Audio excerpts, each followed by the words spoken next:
തദ്ദേശ സ്ഥാപനങ്ങളെ അസ്ഥിരപ്പെടുത്താൻ സർക്കാർ ശ്രമിക്കുന്നുവെന്ന് പ്രതിപക്ഷം. ഫണ്ട് അനുവദിക്കാതെ ത്രിതല പഞ്ചായത്തുകളുടെ കഴുത്തു ഞെരിക്കുകയാണെന്ന് പ്രതിപക്ഷം കുറ്റപ്പെടുത്തി.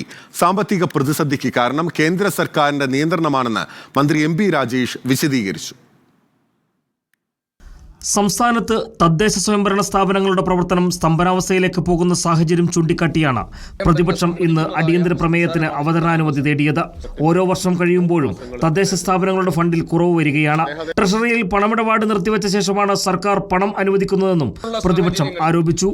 പ്രാദേശിക സർക്കാരുകളെ അസ്ഥിരപ്പെടുത്താനുള്ള നടപടികളും അവരുടെ അധികാരങ്ങൾ ഇടയ്ക്കിടയ്ക്ക് കവർന്നെടുക്കലും അവസാനം പദ്ധതി വീതം പോലും നൽകാതെ അവയെ വീർപ്പ് മുട്ടിക്കുന്ന അതീവ ഗൗരവതരമായ സാഹചര്യം നിലനിൽക്കുകയാണ് സർ. 2024 മാർച്ച് 23 നിങ്ങൾ ലോക്കൽ ബോഡീസിന് ഫണ്ട് അനുവദിക്കുകയാണ് സർ. അതിന്റെ തലേ ദിവസം 22/3/24 ട്രഷറികളിൽ പണമിടപാട് നിർത്തിവെക്കുക സർ. പിന്നെ എങ്ങനെയാണ് സർ ഇവർക്ക് പണം ഗൗരവതരമായ രീതിയിൽ ചെലവഴിക്കാൻ പറ്റിയ സർ?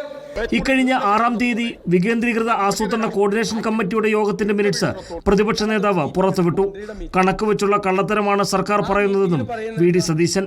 വികസന ഫണ്ട് ഇനത്തിൽ 30,360 ബില്ലുകൾ പെൻഡിംഗ് ആണെന്ന്, അതായത് 656 കോടി. മെയിൻ്റനൻസ് ഗ്രാന്റ് കൂടി ചേർത്താൽ 40,855 ബില്ലുകൾ ട്രഷറിയിൽ പെൻഡിംഗ് ആണ്. നിങ്ങൾ ആളുകളെ കളിപ്പിക്കുന്ന പോലെ, ആളുകളെ പരിഹസിക്കുന്നത് പോലെ ഈ കണക്ക് വെച്ചുള്ള കള്ളത്തരമാണ്. നിങ്ങൾ 56,700 കോടി, അല്ലാതെ ഞങ്ങൾ കേന്ദ്ര ഗവൺമെന്റിന്റെ വക്കാലത്തെടുത്തിട്ടില്ല. സാമ്പത്തിക പ്രതിസന്ധിക്ക് കാരണം കേന്ദ്രത്തിന്റെ കേരളത്തോടുള്ള സമീപനമാണെന്നായിരുന്നു മന്ത്രിയുടെ മറുപടി. എന്നിട്ടും തദ്ദേശ സ്ഥാപനങ്ങളെ പരമാവധി പരിഗണിച്ചുവെന്നും മന്ത്രി MP രാജേഷ്. ഈ സാമ്പത്തിക വർഷം ഇതുവരെ 3,887.02 കോടി രൂപ തദ്ദേശ സ്ഥാപനങ്ങൾക്ക് 2024-25 വർഷത്തെ സാമ്പത്തിക വർഷത്തിന്റെ 3 മാസങ്ങളിൽ തന്നെ അനുവദിച്ചു എന്ന് റിപ്പോർട്ടർ, തിരുവനന്തപുരം. മാത്രമല്ല